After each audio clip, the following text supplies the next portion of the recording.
What are some of the trends for the RV industry for 2025 model years? What is open house? I just returned from the annual dealer open house in Elkhart, Indiana, where I've seen lots and lots of the new stuff that is going to be on dealer lots very soon. We're going to talk about what open house is and why it is and all of the stuff that I got to see. This is RV Miles. RV Miles is sponsored by RVPostings.com, your go-to platform for buying and selling RVs. Explore a wide range of RVs, from small pop-up campers to large diesel pushers. Find the perfect fit for your travel needs. With their user-friendly interface, you can easily navigate through their website for a seamless RV shopping experience. You can get comprehensive information about each RV, including photos, features, details, and pricing, and connect with sellers directly. No middlemen. And if you're selling your RV, you can list it on RVPostings.com and reach a targeted audience of RV buyers, ditching the tire kickers and the repetitive "is this still available" messages. It's a paid but affordable platform for sellers to post RVs for sale, so buyers can be sure that the seller is real and serious about selling. Whether you're buying or selling, RVPostings.com connects RV enthusiasts across the country. Get eyes on your RV with their Facebook buy and sell group with 163,000 members. All RVs posted on their website are posted to the group, as well as other sites like Oodle, Class, and American Listed. Whether you're buying or selling, start your journey at RVPostings.com. Chances are you've seen them on the road. That's because Blue Ox designs and manufactures the best towing products in the industry. Just look around. You'll find them on highways and campgrounds and anywhere you find people traveling in the great outdoors. From award-winning tow bars and base plates to a full line of weight-distributing hitches, adjustable ball mounts, and now they have fifth-wheel hitches too. With Blue Ox, towing doesn't have to be a drag. Visit BlueOx.com for more information. Harvest Hosts is a membership that allows RVers to take a rest from the road and enjoy unlimited overnight stays at over 5,100 unique stops in North America, such as breweries, wineries, farms, attractions, and more. Easily plan and book your next RV trip and enjoy over $1,500 in exclusive member benefits by joining HarvestHost.com. Get 15% off your first year of membership with the code MILES, that's MILES. Go to HarvestHost.com to become a Harvest Host member today.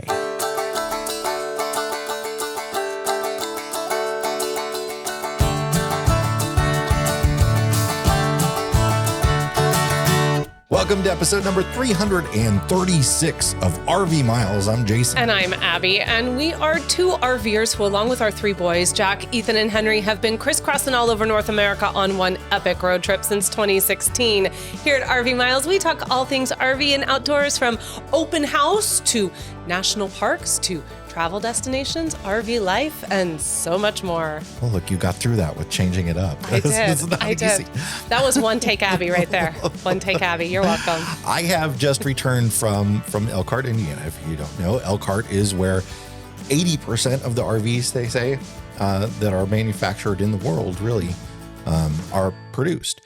It's the home of the biggest RV companies out there, like Thor and Forest River. And it is a weird thing. And I'm fortunate enough to have been able to go and be a part of it. I was without the family, but I did camp up there. I took the Ibex up there and camped at a campground in town and got to see a lot of new stuff. So I'm excited to talk about it. Yeah, so we're going to do things a little different here. So Yeah. I don't know a whole lot about open house. I've never been to one before. And so we thought it would be a great idea if I was hard-hitting journalist You're gonna Abby interview me. and I interviewed you Okay. to ask all about what is open house. So let's just get right into it, Jason, Okay, shall we? sure. Okay, first question. Are you ready for this? It's really going to be a tough one. What is open house?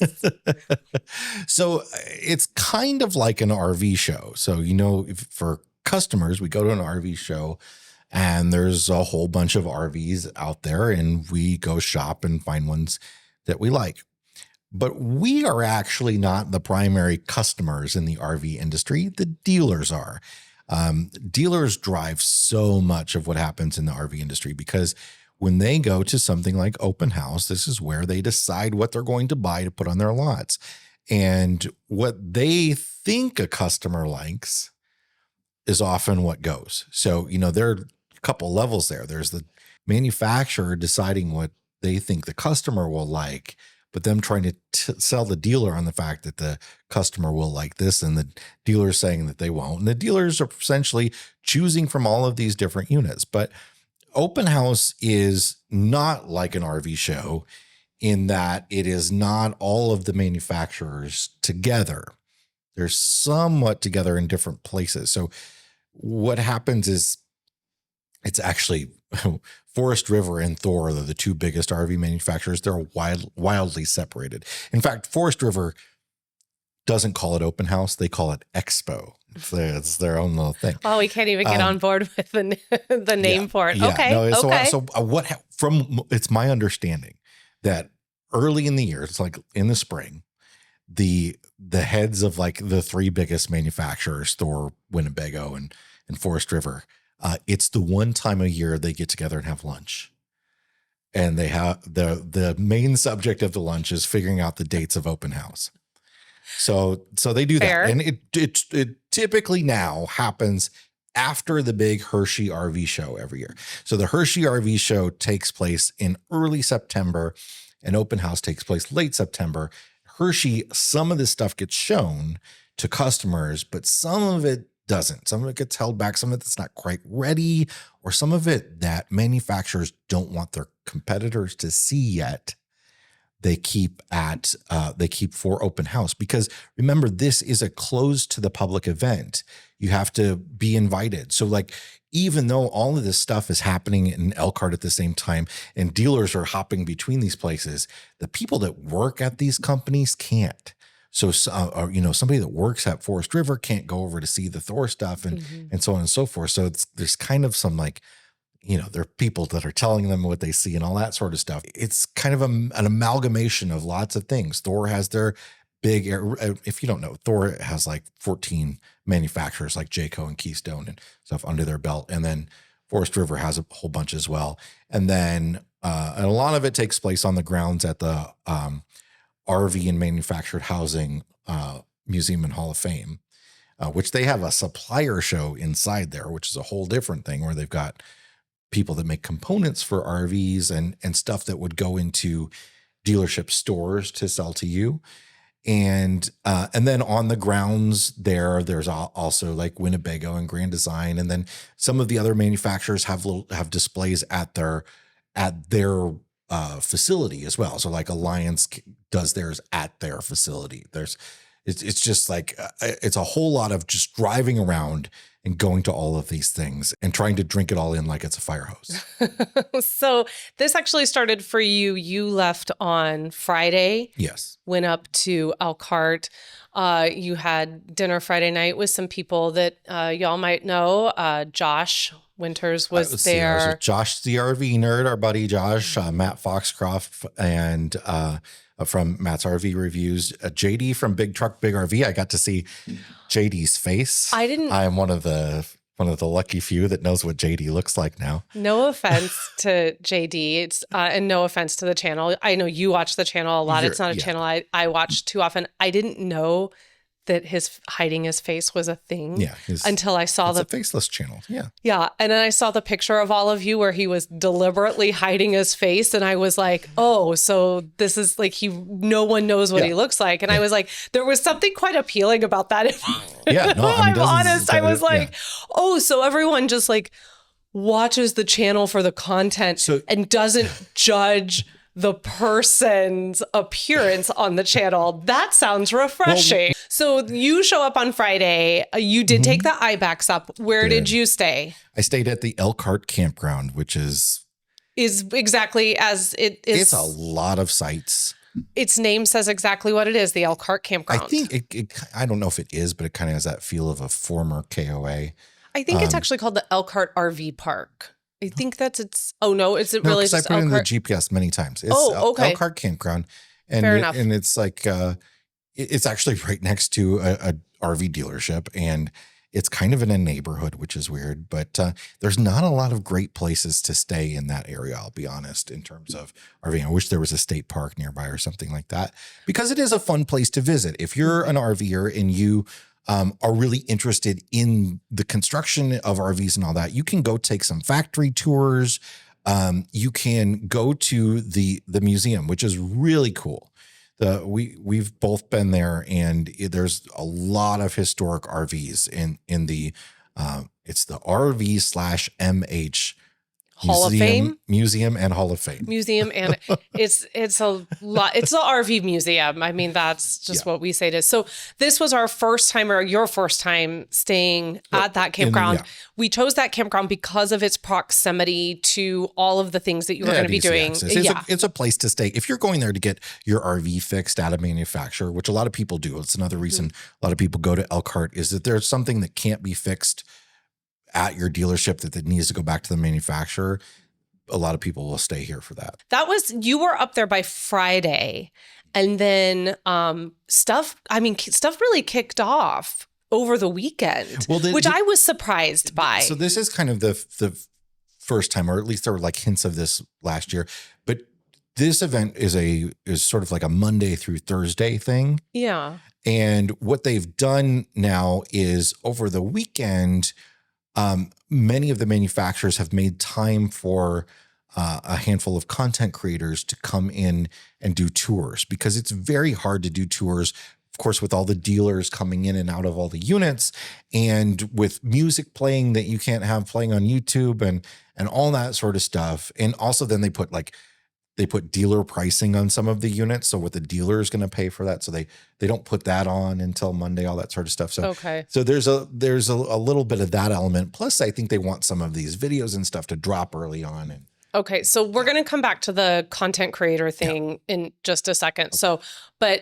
So you're there, you get there, you've got the weekend, but when it kicks in on Monday, what is the point of this? So we know why it's happening, but why do we do this when we just had Hershey, when we have the RV Super Show? Well, what is it why do dealers need to come to this big open house and sort of be wined and dined? And they are. Oh boy, they are. Yes. This is like, I think some of the manufacturers actually put them up in hotel rooms. I don't know if they pay for airfare, but they provide hotel rooms. There's all kinds of food, lots and lots of food. Like Thor I can't remember this guy. I think it's Myron something, that he's like the biggest name in barbecue, right? Oh, really? It's like, he was a huge barbecue celebrity. He was at Thor cooking, like he's out there managing the pit, cooking barbecue for people. Did you have barbecue? Yeah. You didn't tell me about this. Wow. You had barbecue. They have Amish ice concerts. cream. They used to have really big like I think last year or the year before, John Mellencamp was at the Forest River event. Like they had some like big name celebrities. It was a little bit smaller on the sort of concert entertainment front this year. They still have concerts though. And so they do, they put a lot of money into really trying to get dealers to buy because again, the dealer is the main client. So as opposed to, you go to one of those two big RV shows, because those two, if you don't know, the Florida RV show, the Florida RV Super Show in Tampa, and America's largest RV show, which is its official name in Hershey. Those two shows are the only shows in the country that are put on by the manufacturers. So that's why stuff debuts at those shows often, but they still do it to sell to customers. So they do it with dealer partners. So each of those shows has a bunch of dealers at it. So it's not really, if you were to then fly other dealers in that might be their competitors and stuff to come in and that wouldn't be appropriate to those dealers that are there to sell units to do that. So they have this separate event that it allows them to deal with all the pricing and all that sort of stuff and get feedback from all the dealers, where dealers can come in and they do, but it feels like folks walking around shopping in an RV show but it's dealers. And some from the very biggest dealers, Camping World, all of them around the country, but often actually Camping World gets their own little events. I was going to say, separate from open house sometimes. I'm sure they have their own very special VIP. But big dealers and very, very, very small dealers come to this. It's lots of different, it runs the whole gamut, everybody. So I guess then my question, or what's made me, as we've talked about open house, something that's really come to mind for me, because we have talked and talked and talked for years about how we want the industry to listen more to the consumer, like what the consumer wants, Should right? they be doing this for customers and having concerts for customers and all that sort of Well, stuff? yes. I mean, we certainly don't have that level of VIP at the Super Show. I mean, we have to pay to get in. Nobody's like flying me down to wine and dine me. But on top of that, it's really where I was going with that is if the dealer is being treated like the one who's going to make the decisions on behalf of the consumer, and they're going to be the ones picking, like, this is what the consumer wants. Where does the actual consumer voice fit into all of this? I will say, so the manufacturers are listening to the consumers, Yeah, 100%. especially the better ones. But if they know when a dealer comes into them and is like, "Wow, this is something I heard 2 years ago. I'll never forget." It was a dealer that was like, he said something like, "Our customers only like brown interiors because they keep cleaner. They don't show the dirt as well." Yeah. Mm. It's that kind of, so, there are the dealers out there, some dealers that are just really into the data and stuff and want to know what's going to sell. And, that's another reason why Hershey happens right before this, is because they can show a few things off at Hershey. They can sell a few things at Hershey if they're ready to sell. Then they can come back to open house and say, "Hey, this was a top selling unit that we sold 15 of these at Hershey." Okay. So that is answering my question, because what I was saying really is where the manufacturer is going being driven by what the dealer wants, like what the guy who thinks we all want brown interior, it is. Or is the dealer doing its home? Did you get an impression that the dealer is also paying attention to what the consumer is saying, what the consumer wants, what the data is showing, that the majority of people want a lighter, brighter interior, less swoops and swirls? What's weird, to just grab onto that for a second, though, I will say something interesting. Brown is really back, but in a different way, in a really sophisticated way. Yes. Anyway, because we had some really cold, I mean, I love all white and stuff, but there was some like cold interiors that were happening there for a while. Mm-hmm. Anyway, it runs the gamut. There's every level of all of that all over the place. And it's a give and take of the manufacturers trying to convince dealers trying to convince manufacturers. In the end, though, the dealer needs to know, though, that their competitor across the street, if they choose the floor plans and the models that sell better, they're going to lose out. Right. And that's really what it comes down to a lot of times, is they're trying to beat their local competitor more than anything. Do you get the impression, because I've certainly gotten the impression from the manufacturer going to open house this year and putting it up against the open house that you went to in 2022, do you get the impression now that the dealer, like the manufacturer, is listening more to the consumer now, that the dealer has the consumer at the front of what they're doing when they go to these, or are they still? They're listening to what is selling on their lots. And that's a big thing too, because, the manufacturers can come up with some cool, crazy innovations and stuff like that. And if nobody's buying it, then it doesn't go anywhere. So the dealer, what you hear a lot of dealers saying is, I'm not selling any fifth wheels in this size right now. If fifth wheels are, and it's different depending on their market and who they are and stuff. Sure. They're just not working out for me right now. I'm not selling any Class A's right now. I'm going to be staying away from them at least until I can get some of this other inventory off my lot. There's a lot of that happening. So that's very structural. That's very size-wise. I think I was talking a little bit more in regards to some of the, amenities that people want to see inside their RVs, some of the innovation in storage units, the trash can and the linen closets. And as long as it doesn't cost a lot of money, dealers love any little thing that they can be like, look at this funky thing that this does. Like, even if those things really don't matter in the end, they make your life, 0.001% better. Right. It's the wine rack above the microwave. Look at this wine rack up here above the microwave. They know their audience. And as long as it's not going to be an item that's going to cause them to bring it back for repair, often the dealer, because dealers are customers in that way too.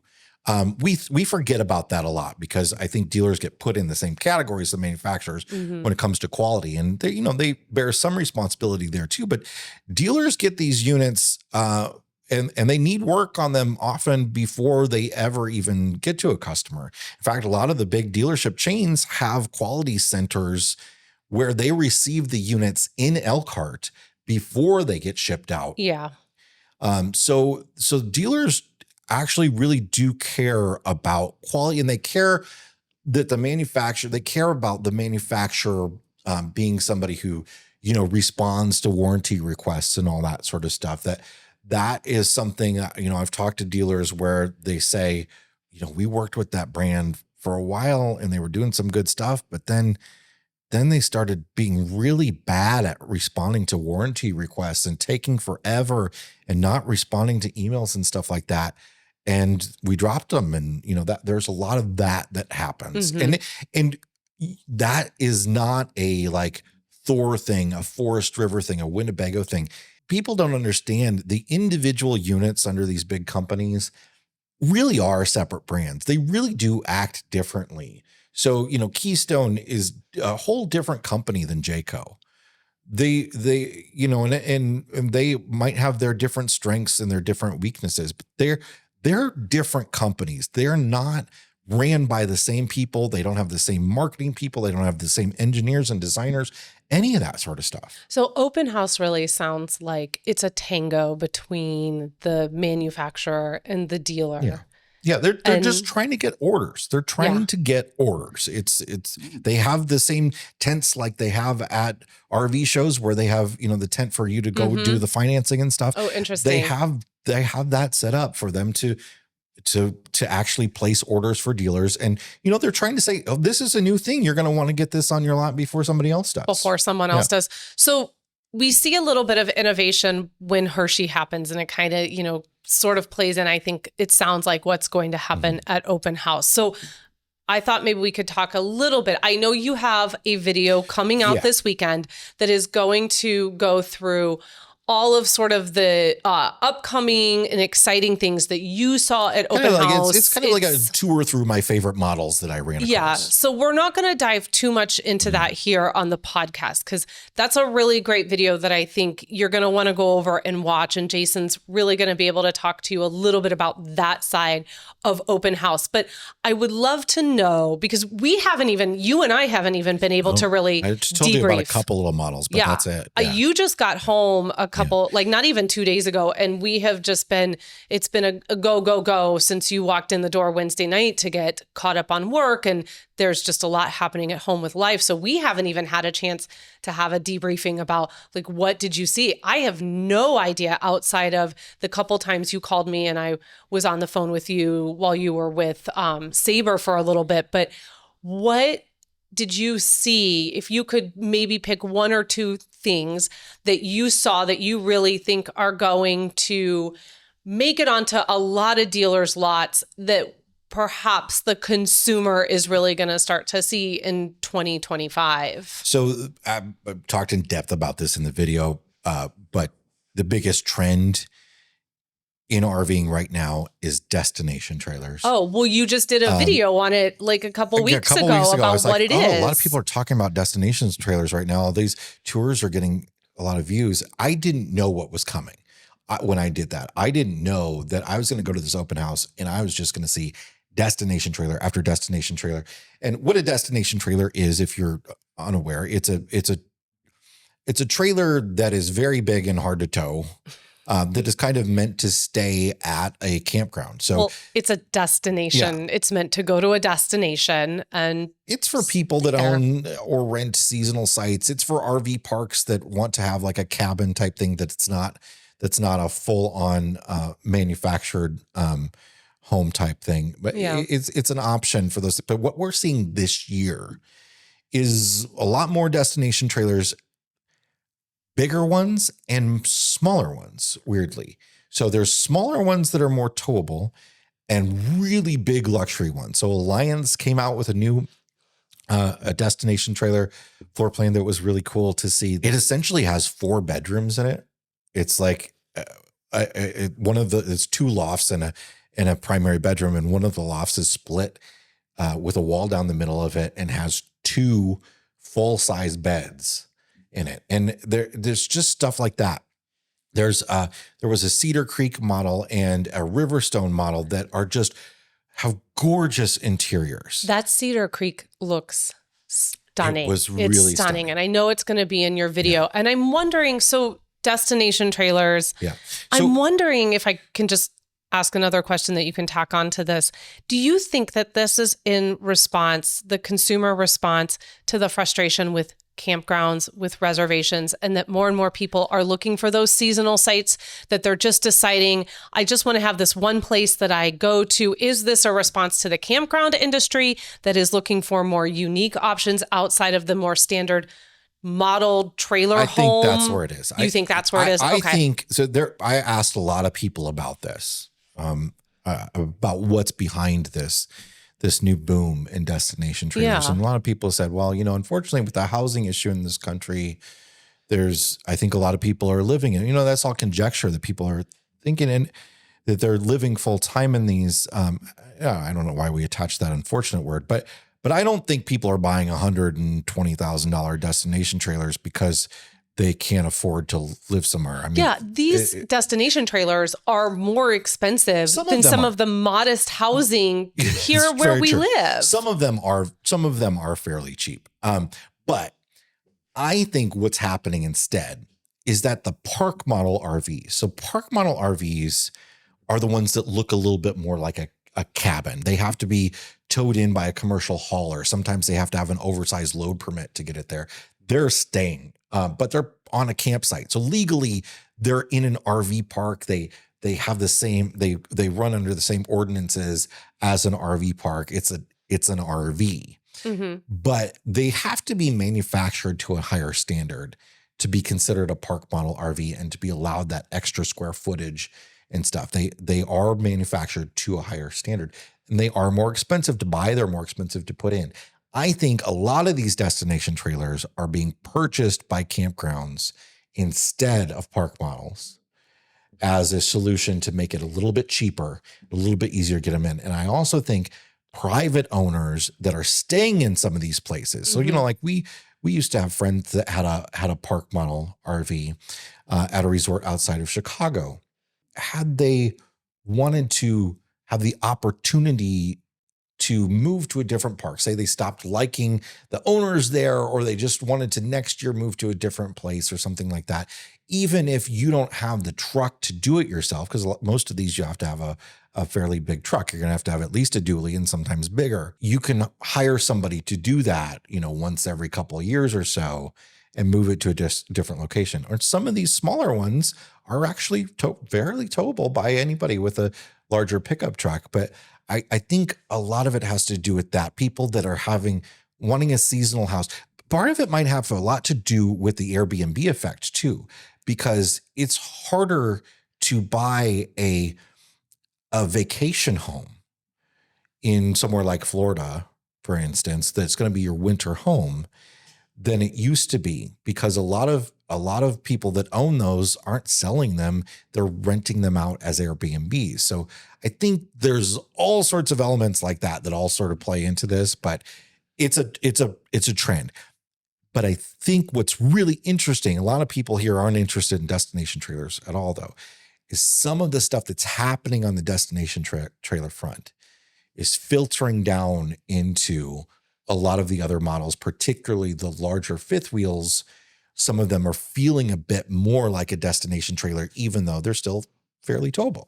Okay. I will say I saw these destination trailers that have come out and I thought, boy, I wouldn't mind sticking that on a piece of land that we bought in New Mexico somewhere and just had that as the place that we go to. You know, they're I do think, and I think you're right that it is really campground driven, but I do think that in some respects people are starting to be a little bit exhausted by the cost of the campgrounds. We've talked a lot about, it's not that it's so hard anymore to get the reservation unless it's one of those really popular places, but that the cost is often far exceeding the quality of a lot of campgrounds now. And I think that people are becoming really frustrated with that. And so there is this element of like, look, I could go buy this really stunning like Alliance or, you know, Riverstone or Cedar Creek, and I could go in and I could get a seasonal site and I could put it there. Yeah, there might be something that has to do with that too, that has to do with the big RV boom that we had over the last few years, where a lot of people bought RVs and started traveling, and then they realized, okay, I found a place that I really like, and I'm not so much interested in traveling as much. Yeah. I kind of would like to just go visit this place every year on a regular basis and have this to go to. I mean, it's buying a vacation home. You're just doing it in what has always not been the traditional way that we do it. But I have to say, I kind of feel like, at least for me, that destination trailers and the boom and how many manufacturers have jumped onto this kind of caught me off guard a little bit. It kind of caught me off guard too, especially like Alliance. If you were to ask me what Alliance's next big move would be, you know, a couple months ago, I would have been very surprised that it would be a destination trailer. Destination but trailer. What's cool about, so what's weird is some of these destination trailers are wildly different from the rest of the line that those manufacturers make. The Alliance one feels very much like an Alliance. It just has the same sort of, I think Alliance has really come into their own with what an Alliance is. It's not, again, I talked about this in the video, so sorry if you heard this, but it's not loud and it's not loud luxury. Mm-hmm. It's nice, it's high end, but it's comfortable and you know, full of like storage and simple and basic, and has lots of all the different things that you want, but is nice and well put together without being like, you know, we're going to paint a wall blue. Yeah. Which I kind of like, though, we're going to paint the wall blue stuff, but I get that this is more, you know, this is going to sell more. I think it's quiet luxury in the sense that it's not the kind of luxury that it's okay if you leave your shoes on when you come in. Yeah. Like you can walk around Yeah. and it's okay. And you don't have, you know, it's okay to use the things. It's okay to sit on the furniture. It's like, you don't have to keep the plastic coverings over everything.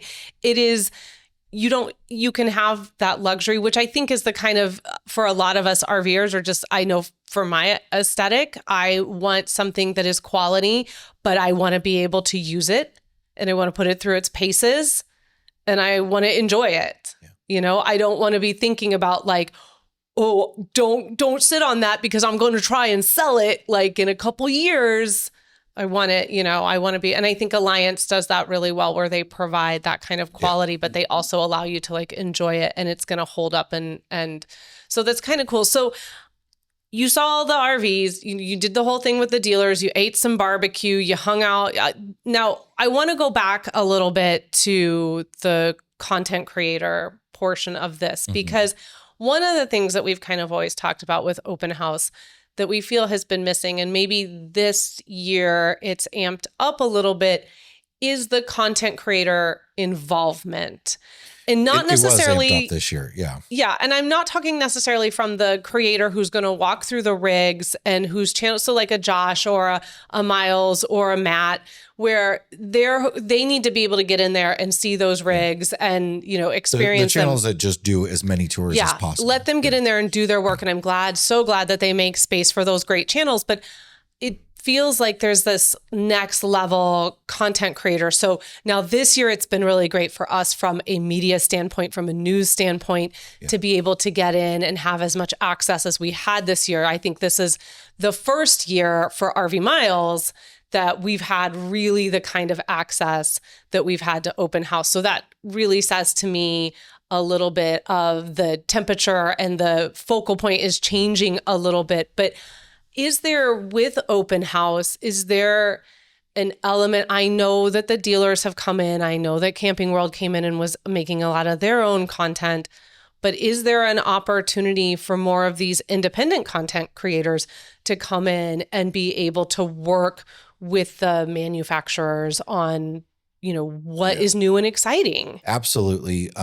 They're careful about this event, though. Yeah, as they should be, and they should be careful about it, because there's, for lots of reasons, this is not something that just anybody is going to be able to go to. They're only going to work with people that they know aren't going to, they're not going to, badmouth them or mistakenly put out stuff that shouldn't be. Because a lot of the stuff there are some things that I saw that were embargoed, couldn't release any info on it at all until this week or whenever it was, or there's some things that just aren't being seen by anybody yet, and that they don't want filmed. They say, please don't film this unit, or they put, the stickers with the dealer pricing on and all that sort of stuff.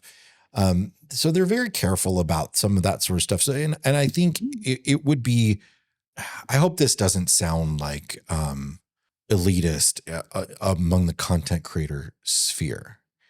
But I actually hope it stays with the content creators like myself and like those other folks that you just talked about that cover the industry. Because I think that's really what it's for. And when you start getting a lot of sort of like the family travel vloggers and stuff like that, who are great, and they, often they do, tours and stuff like that as well. I just think broadening that sphere too much might kind of make a zoo out of this thing and actually cause the industry to retract a bit on this, because a few years ago, there were no content creators at all going to this, because it is, things are said at these things that are, kind of meant to be private between the manufacturer and the dealer. There's information that isn't supposed to be public information out there. And of course, I want to share with you every bit of information that I can, but I don't want them to clam up. Well, you have to respect that. If someone says this is off the record, it's off the record, and you respect that. You have to respect that. And we know there are people that don't. Yeah. That's really what it comes down to. Yeah. And people that don't. You have to do that. And I think for me, yes, when I was asking about, making more of a space for content creators, I think having industry people coming in that are creating content and allowing them to have some of the more open access to all of this in a way that you had this time around, not only helps us be able to come back and advocate for the consumer, but also work with the industry and get that news out there to everybody. But I think it does offer just the tiniest little bit of transparency on these kinds of things, and really helps us as consumers and helps us as journalists be able to more accurately talk about what is that relationship between the manufacturer and the dealer, and being able to talk about it not as a dealer and not as a manufacturer, but as someone who is there observing. What is this relationship? What am I hearing? What are they telling me? What are we talking about? Where is everything going? Yeah, and there's also the element of this is an event where they're treating people, and other industries do this too, right? I mean, I watch a lot of camera stuff, a lot of the photography and videography influencers on YouTube, and some of those people, they're getting flown by Sony or Canon to like Japan, and treated to these amazing luxury experiences where they're put up in hotels and they're taken on helicopters on mountaintops to try this equipment and stuff like that out. And I don't want the RV, and there's probably a bit of an element of that in the RV industry every now and then.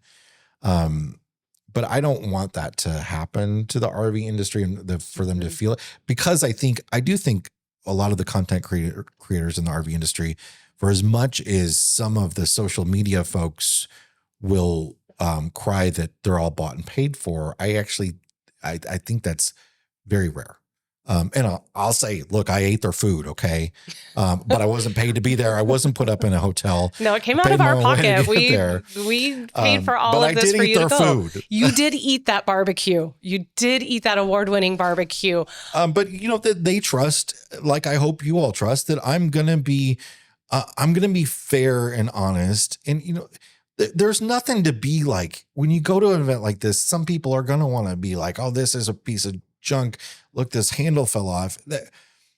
That's not the goal of something like this. And I am there to take it for what it's worth and share with you some of the interesting stuff. That doesn't mean that this is a quality unit just because they did something cool with it. I'm just sharing with you they did something cool with this.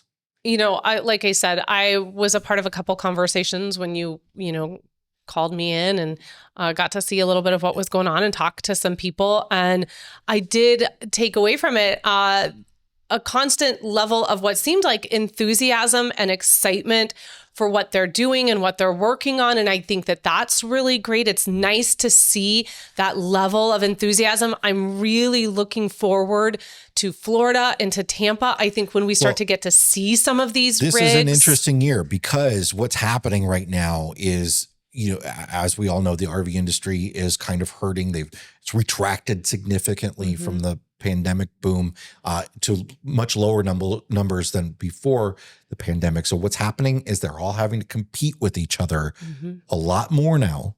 And there was some sort of innovation, some ideas that were put on the back burner during that pandemic boom that are coming to fruition now, that we're seeing new innovation, at least in floor plans and some technologies.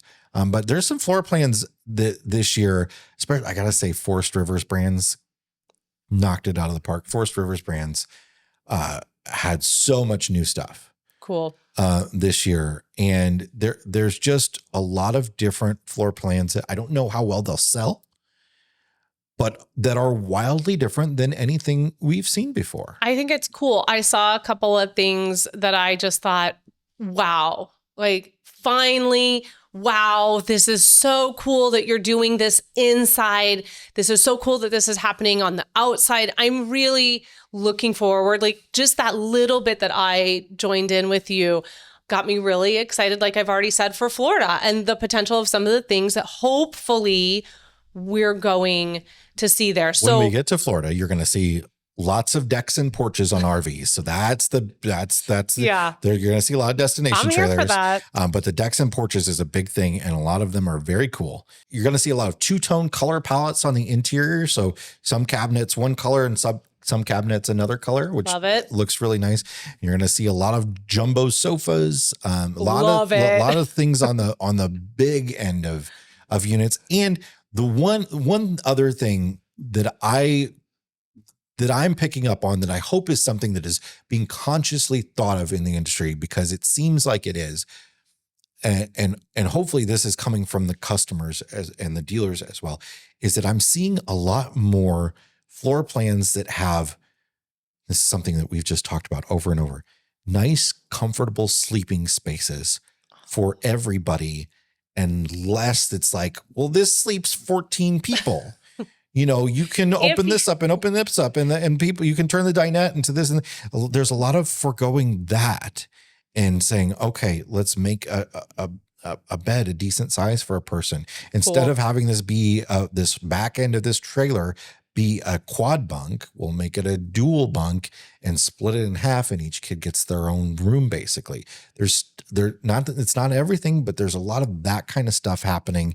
And I think that's great, because what happens is people go on the websites the manufacturers have, and they look over on the thing where you can select all the parameters, and they're like, oh yeah, sleeps 8. Well, if I have the grandkids, sleeps 10, right? It's like, and that is something that we need to get away from, because that causes us to have crappy couches, and that causes us to have terrible mattresses and beds that are too small and all that sort of stuff. Well, I do think it's going to be an exciting time for innovation from the RV industry in 2025. I'm excited to see some of the stuff that they're coming up with, and for the consumer to really get to see it. It sounds like open house is really something that I think sort of it opened your eyes a little bit to like some of the inner workings of the industry. So yeah, there's a lot of technology too that's real nice, that is only going to get put on RVs if we demand it and want it. okay. If we're willing to pay for it, like anti-lock brakes and nicer suspensions and all that sort of stuff that I got to see. You can see all that in the video, but like there's only so much the manufacturers can do. If we don't see it on their lots and know, I want an upgraded suspension, because a lot of people won't pay for the upgraded suspension, but guess what? That's going to make your rig last a lot longer. So that kind of stuff you as a consumer have to be advocating for. So that's a little bit of our recap on, or Jason's recap, I should say, on Open House 2024. If you have any questions for him, you can find us over in the RV Miles Facebook group, or you can give us an email. I'm sure if he can answer it, he'll be happy to.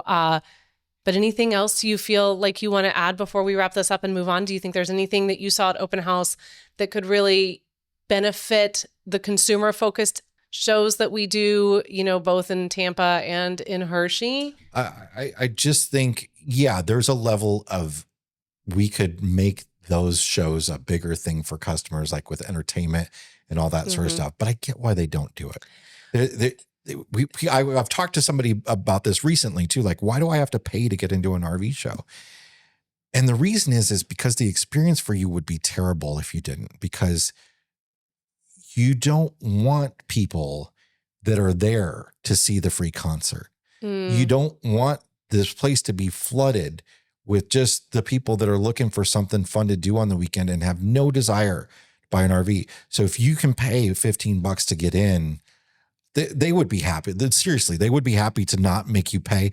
They have you pay. They've tried this before. They have you pay because they want to weed out the people that have no interest in buying an RV. So it's a better shopping experience for you. I think if you buy one at the shows, that they should take off the cost of whatever the ticket was and just knock that $15 right off the cost of that RV so for you. So here's a tip, in case you aren't aware. If you're looking to go to an RV show and you don't want to pay for it, go to one of the dealers that is showcasing at that show. Often they give out a bunch of free tickets. Whoa, I didn't know that.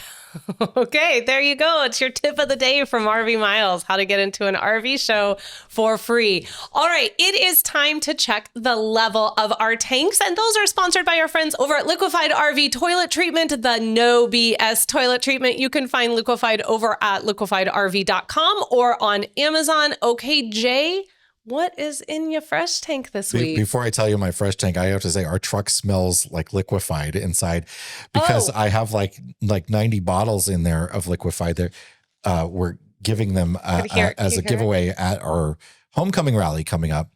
We're giving it as a giveaway, but it's also going to be in every single person's welcome bag. Well, that's what I meant. So yeah, it's orange. So, Ooh, it is. It smells good. And Liquefied has a new, they're going to be, I talked to Matt about, what's coming up for them, and they're going to be in a lot of stores very soon. So that's really cool. This product has just exploded Good in for terms them. of its take up from the users, because people love it. So, and I got to see they've got a warehouse in Elkhart now. It's a whole big thing. So we'll let them sit here. If you're watching this, we'll just let this sit here while we talk about our tanks. So my fresh tank is actually from another one of our sponsors, our friends at Blue Ox. We got from them a adjustable ball mount for the truck. I forgot. So you literally picked that up and headed out for Elkhart. I haven't even been able to ask you about that. I didn't know I needed an adjustable ball mount in my life. But what this is you can change the height of the ball behind your truck that you connect your travel trailer to. And if you're lucky, or and pick the right ball mount, because they come in all sorts of different heights, then you're good to go. But having the ability to adjust it, because what you want is your travel trailer to be ever so slightly pointing nose down. It's going to give you usually the best tow. And I think with our independent suspension, it's actually better, closer to flat and level. So I kind of was able to play with both. But because the Ibex has that independent suspension, it's lifted pretty high. So the ball mount that we had was actually a straight one that came out right off the back of our truck. It didn't drop or rise at all. And this truck has a different height than our last truck did. So it depends on what your setup is. And if you tow different trailers, you might have a trailer that you haul, construction equipment on, and then you have your RV. Having an adjustable ball mount was really, really nice. And I'm very, very glad we have it. So excellent. Yeah. All right. Well, I'm glad to hear that report because, like I said, it's the first time I've heard how that worked out for you. It's just a real quality hitch. It's awesome. It's just really nice. Fantastic. What is in your black tank this week? My black tank is that, gosh, we need to get this studio done. Oh, We have cleaned it up and messed it up so many times, and it's coming along. And there's a lot we got done with your parents. There's a lot coming along. But, things like this, like open house got thrown in there. Now homecoming's going to get thrown in the middle of it. And then there's going to be Thanksgiving and Christmas and stuff. I'm just got to get this done because I'm so excited to share it with y'all and put it on camera. But also we're standing in sawdust right now. Oh, I came in here and I just started cleaning off the table because I was like, I got to do something. She likes to start putting stuff away. I put it away in its appropriate place. I'm sorry if that's going to make it hard for you to find it later on. I'm sure you'll figure it out, though. All right, what's your black tank this week? So my black tank is it's a friendly reminder black tank. Black tank to everyone who doesn't use their turn signal when you turn. Stop it. Just stop it. If you're going to go right, and you see that there are people waiting to merge into the lane that you are currently occupying and they have their blinker on and they're waiting for you because you don't have a blinker on. So they're waiting because they don't want to crash into you. And then you go and you take that right in front of them. And don't do that. Don't be that person. It's a lot of work for some people. It's so you gotta, rude. It's a lot of work. Use your blinker. It's there for a reason. The people around you will thank you. Also, and then you got to be in less accidents. Fewer accidents. Well, you'll also have fewer people probably cussing you out or giving you dirty looks or just in general. Not that happened when I was, in the car, but I feel like you're speaking from experience about something. Listen, it's a huge black tank. I just think that that is basic driving 101. Use your blinker. You're going to change a lane, use your blinker. You're taking a right or a left, use your blinker. It's basic driving 101. And as someone who is currently teaching someone how to drive, and by someone, I mean Jason is, that is just, I used it as a teachable moment, but I was like, turn your blinker on. So there you go. What's in your fresh tank? So Fresh Tank 2, there's a local business here across from us. It's Modern Woodman. Actually, it's an insurance company. You might have seen their commercial. Yeah. I don't know. It's so hard to know if everybody sees commercials now because we see their commercials all the time on major things. But the way commercials are done now, they're localized to you in a lot of ways. But I had never seen a commercial for them. It's a life insurance company. Yeah, up until a couple of years ago. And so I didn't even know that was an insurance company. My aunt used to work there. But Fresh Tank to them because they just a local business here that just got designated as won an award for being a bikeable business, for creating an environment where their employees can bike to work. And I can't, off the top of my head, I can't remember exactly what the award. It's a national award. Yeah. It's an organization that recognizes businesses that are creating options for employees where they can bike to work, and just trying to be a little bit more green and sustainable. And our area, it's not exactly the most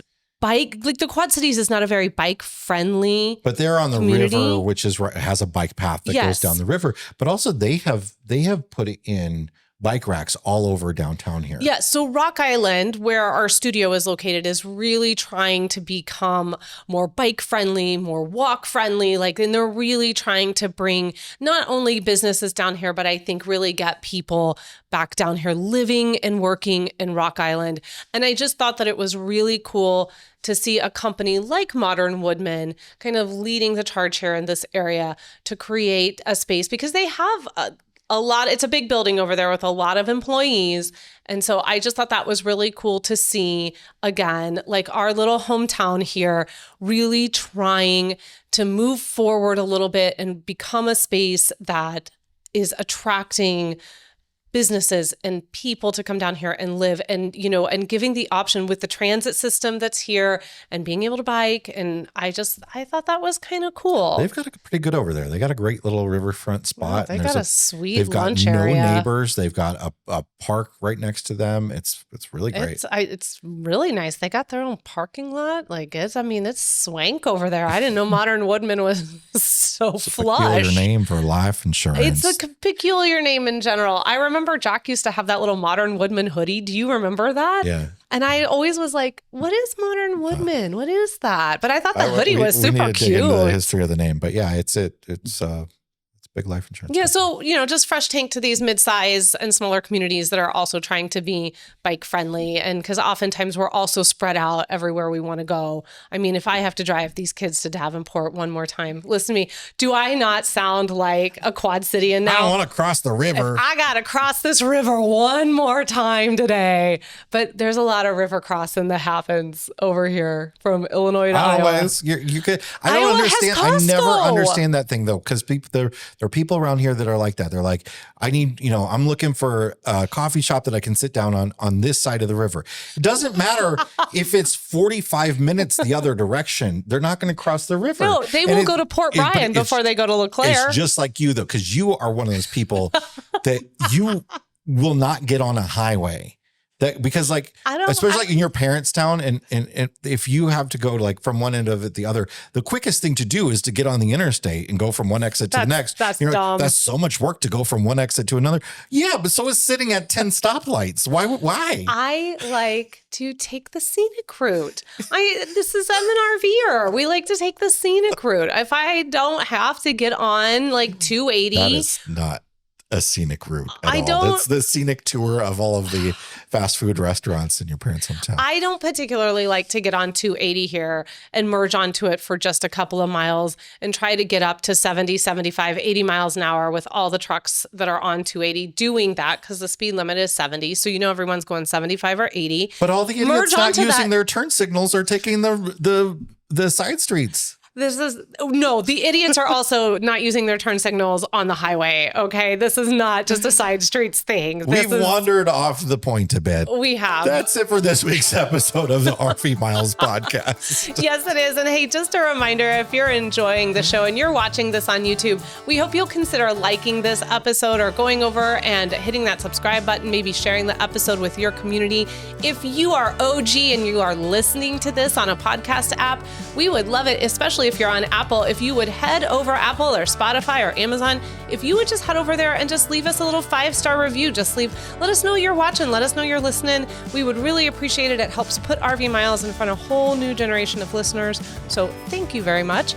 So until next week though, friends, please stay safe. Use your turn signals, please, your blinkers, whatever you want to call them, and keep logging those indicator. Your indicator. But whatever you do it while you're logging those RV miles. Bye, everybody. Bye.